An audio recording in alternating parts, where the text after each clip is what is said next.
दूसरे होते हैं, सेरोटोनिन रात में होते हैं, दिन में मेलाटोनिन होते हैं, तो वो आपके एंजाइम बैलेंस होते हैं। क्या उसको यूं कह सकते हैं कि लंबी लंबी सांसें लेनी है और लंबी लंबी सांसें निकालनी है? नहीं, लंबी आपकी कैपेसिटी पे, अपनी कैपेसिटी पे, ओन कैपेसिटी पे। होता ही है कि आप किसी को कहते हैं आप 5 ले लें, 6 ले लें, उसकी लंग्स कैपेसिटी कम है, तो वो कैसे आप मतलब वो अपने उसके अंदर जो है अपने 10 कैसे ले लेगा? वो तो सोचेगा मेरे लिए प्रॉब्लम क्रिएट कर रहे हैं। तो आप अपने जितनी आपके अंदर है, एक आपकी जितनी कैपेसिटी है, 3 की, 5 की, 6 की, तो ग्रेजुअली आप उसकी खुद ब खुद जैसे जैसे आपकी लंग्स कैपेसिटी स्ट्रांग, आप अंदर स्ट्रांग होते जाएंगे, क्लींजिंग होते जाएंगे, आपकी लंग्स कैपेसिटी ग्रेजुअली बढ़ जाएगी। शफी राजपूत साहब, ये एक सवाल और इसी हवाले से फिर उसके बाद आगे बढ़ेंगे। ये बताइएगा काइंडली कि नाक से सांस लेनी है और नाक से ही निकालनी है मॉर्निंग टाइमिंग्स में, या फिर मुंह से खारिज करनी है? नहीं, देखें, योगा के अंदर ये कहा जाता है कि योगा की जो फिलॉसफी है, जो उसकी फिलॉसफी है, उसके अंदर ये होता है कि आप नाक जो है वो सिर्फ आपका जो है ब्रीदिंग के लिए और मुंह जो है वो खाने के लिए। तो मतलब always breathe from your nostrils, आपके नाक से लेना, इनहेल एंड एक्सहेल। लेकिन कोई ऐसी प्रॉब्लम हो या कोई ऐसी एक्सरसाइज, इसके 3-4 ऐसी एक्सरसाइज है, उसके अंदर आपको मुंह से निकालनी होती है, क्योंकि वो एक दूसरे कॉन्सेप्ट है उसकी वजह से। वरना वैसे जनरली आपने नाक से निकालनी है और नाक से लेनी है। वो इसलिए लेनी है, उसकी भी मैं आपको क्लियर कर दूं।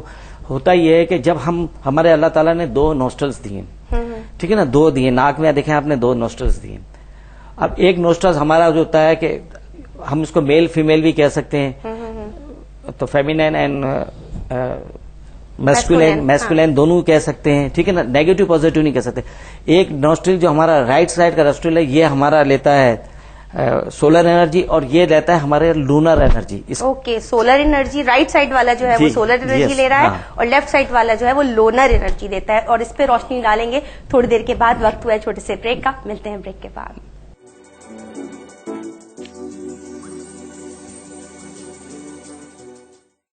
जी व्यूवर्स, ब्रेक से हम आ गए वापस। प्रोग्राम है मुस्कुराता दिन और सेगमेंट आप देख रहे हैं ब्यूटी। शफी राजपूत हमारे साथ मौजूद हैं और हम उनसे बात कर रहे थे योगा के ऊपर कि ब्यूटी में योगा का क्या किरदार है, और हम बहुत खूबसूरत नजर आने के लिए, यानी कि ब्यूटी से रिलेटेड हमारा चेहरा खूबसूरत नजर आए, योगा की क्या अहमियत है और आप हमें क्या टिप्स दे रहे हैं। तो शफी राजपूत साहब ने हमें बताया कि जनाब आपने मॉर्निंग के अंदर जो है वो नमाज से, फजर से फारिग होके 10-15 मिनट के बाद एक पीली रोशनी जब हम सूरज की किरणें नजर आती हैं, उस वक्त आपने 10 मिनट जो है, कम से कम 10 मिनट 5 से लेके शुरू करें और बढ़ाते जाएं टाइम को। आपने सिर्फ इनहेल और एक्सहेल करना है, सांस अंदर लेनी है नाक के जरिए और सांस बाहर निकालनी है नाक के ही जरिए। जितनी देर सांस आप अंदर लेंगे उतना ही गिन के, यानी कि 1 2 3 4 5 अंदर सांस अंदर लिया और 1 2 3 4 5 सांस बाहर निकाला। और इसके साथ साथ उन्होंने सबसे पहले जो इम्पोर्टेंट बात बताई कि अपनी जो लाइफ है, यानी कि अपना एटीट्यूड है, सबसे पहले योगा में आप उसकी क्लींजिंग कीजिए। अपने चेहरे को खूबसूरत बनाने से ज्यादा जरूरी ये भी है कि अपने अल्फाजों की अदायगी, जो लोगों से हम बात करते हैं, उसको भी खूबसूरत बनवाइए, जब भी योगा जो है वो ज्यादा काम करेगा। और अब मिलते हैं दोबारा, शफी साहब से पूछते हैं कि मजीद हमें क्या बता रहे हैं। जी, ये तो बात हमने की उसकी ब्रीदिंग की। अच्छा, सेकंड स्टेप चेहरे की खूबसूरती के लिए सबसे ज्यादा कोशिश वो होता है कि जब एक एज आती है, स्किन का ग्लो, एक तो नेचुरल ग्लो तो होता ही है, वो जो टीन एज का ग्लो है वो तो होता है, योगा हो या ना हो, वो तो माशाल्लाह एज होता है। लेकिन हम ये ज्यादा कह रहे हैं कि जो एज आपकी बढ़ती जाती है और जैसे जैसे आपके प्रॉब्लम्स स्किन पे होते रहते हैं, जैसे आपके रिंकल्स आ रहे हैं, आपकी स्किन सैग हो रही है, उसके लिए हम उसको स्लो डाउन कर सकते हैं। प्रोसेस को ये कोई भी खत्म नहीं कर सकता, क्योंकि ये कुदरती प्रोसेस है, ठीक है ना, ये स्लो डाउन हो जाता है। जैसे अभी हम जिक्र कर रहे थे कि भाई हम नोस्ट्रल से जो हम लेते हैं, एक से हम लूनर एनर्जी लेते हैं, एक से सोलर एनर्जी लेते हैं। राइट से हम लेते हैं सोलर और लेफ्ट से लेते हैं लूनर एनर्जी। अच्छा, ये जब एनर्जी दोनों जाती है हमारे अंदर, तो हमारे ये जाती है बिल्कुल, अगर हम मुंह से लें तो हमारे स्टमक में आती है, और अगर हम ये लें तो हमारे क्रिएटिव पावर्स पे जाती है, ये जो हमारी क्रिएशन करती है, कि जो हमारी जैसे क्रिएशंस होती है, जैसे फीमेल्स के हैं तो उसकी ओवरीज में जाती है, राइट वाली लेफ्ट में जाती है और लेफ्ट वाली राइट में जाती है, और फीमेल्स के मेल्स के जो है टेस्टिकल्स में जाती है, राइट में। अच्छा, वहां हमारी ये एनर्जी जो होती है जब जाती है तो वापस वो उसको जब यहाँ हमारी जो है ना एक बेस है नीचे, जिसको हम एक एनर्जी का बेस कहते हैं, जो हमारे लास्ट, इसको चक्रास कहते हैं इसमें योगा की जुबान में। यहाँ पर एक लास्ट चक्रा होता है नीचे, तो वहां से ये एनर्जी जो है ना वापस स्पाइन के जरिए आती है। इसलिए जब ब्रीदिंग आप करेंगे, बैठेंगे, तो आपकी स्पाइन हमेशा सीधी होनी चाहिए। अगर आप ऐसे करके ब्रीदिंग कर रहे हैं तो आपका फ्लो नहीं होगा, क्योंकि आपके जो बीच में ग्लैंड्स हैं वो आपके जो है ना उस एनर्जी से चार्ज नहीं होंगे, या उनको वो एनर्जी उतनी नहीं मिलेगी, पहुंचने ही नहीं देंगे, वहां पहुंचने नहीं देंगे। इसलिए क्योंकि वो हमारे जो इसको शशमान आदि कहते हैं, नीचे से जाती है ऊपर, फिर ये हमारे माइंड में आती है। जब हमारे माइंड के अंदर आती है तो फिर हमें ये माइंड से हमारे सब जगह जाते हैं, जैसे करंट जाता है स्किन पे, आईज पे, आईब्रोज पे, आईलिड्स पे, आई बॉल्स पे, ये सब जगह फिर ये एनर्जी का फ्लो जाता है वहां पे। अगर आपकी स्पाइन आपने सीधी, अगर आपने नहीं रखी स्पाइन, अगर आपकी बैंडिंग करी है या आपने हंचबैक किया हुआ है, ऐसे तो फिर नहीं।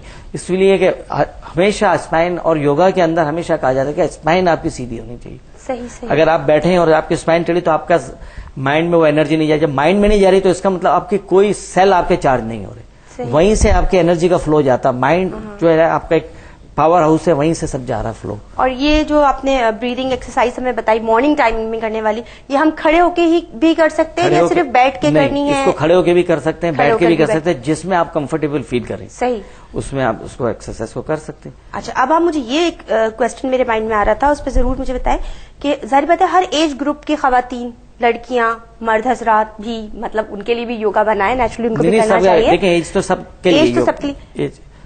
कोई इस वक्त प्लान कर रहा है 20+ है और वो कह रहे हैं कि नहीं अभी तो टाइम नहीं आया योगा का, जब आएगा अभी तो मैं खुद ही इटसेल्फ बहुत खूबसूरत हूँ, मैं सेल्फ बहुत अच्छी लग रही हूँ। क्या वक्त ऐसा एक योगा एक इंस्ट्रक्टर होने की हैसियत से मैं आपसे सवाल करना चाह रही हूँ, आप क्या एडवाइस करते हैं, कौन सी ऐसी एज है कि जिसमें बस अब आपने ये स्टार्ट कर देना है? जो कि आपने सवाल किया था कि किस उम्र में जाके योगा एक आम लोगों को, जिनको अवेयरनेस स्टार्ट करना चाहिए, या लोगों का कॉन्सेप्ट है कि भाई ये किस उम्र में, हमारी अभी एज नहीं है, हमने करना चाहिए, ऐसा नहीं है। ये उनका अपनी ओपिनियन है, ये अपना ख्याल है। उनको ये चाहिए कि लाइफ के अंदर लोगों को देखे। सही शफी राजपूत साहब, हम आपकी बात को यहीं से कंटिन्यू करेंगे, लेकिन वक्त हुआ है छोटे से ब्रेक का। मिलते हैं आप सबसे ब्रेक के बाद।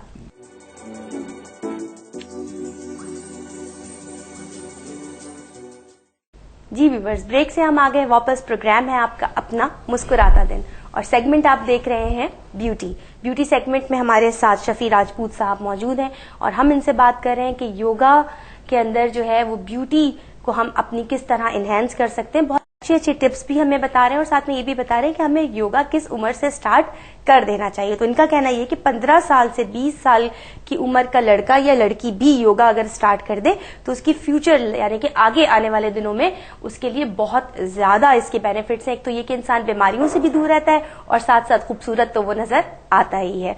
जी शफी राजपूत साहब, इसके अलावा योगा के बारे में कुछ और, जैसे हमने बात की ब्रीदिंग, हमने अभी आपने हमें एक टिप बताई, और इसके साथ साथ ये कि 15 to 20 ईयर्स के जो बच्चे बच्चियां हैं उनको भी चाहिए कि योगा स्टार्ट कर दें। वो भी कर लें, उनसे छोटे भी कर सकते हैं, 10 साल से लेके, जब अवेयरनेस आपको आ जाए तो आप कर सकते हैं। मतलब क्लासेस में तो स्कूल में तो अच्छे जो स्कूल है वहां तो ये सिस्टम है कि उनको एक्सरसाइजेज और पीटी और ये सब चीजें करवाई जाती है। वो भी एक तरीके से एक्सरसाइज, फिजिकल फिटनेस। लेकिन जो आपका योगा का जो है वो आपका माइंड को बिल्कुल बैलेंस करता है, माइंड बॉडी और सोल को एक तरीके से बैलेंस करता है। योगा की वो एक्सरसाइजेज है इसमें, और इसका सिस्टम वैसा है कि ब्रीदिंग का जो इसके अंदर कॉन्सेप्ट है और उसके साथ जब हम मूवमेंट करते हैं तो वो दोनों ऐसा बैलेंस होता है कि उसके साथ आपका फेस की जो एक्सरसाइज आप उसके अंदर करते हैं तो फेस ग्लो करता है आपका।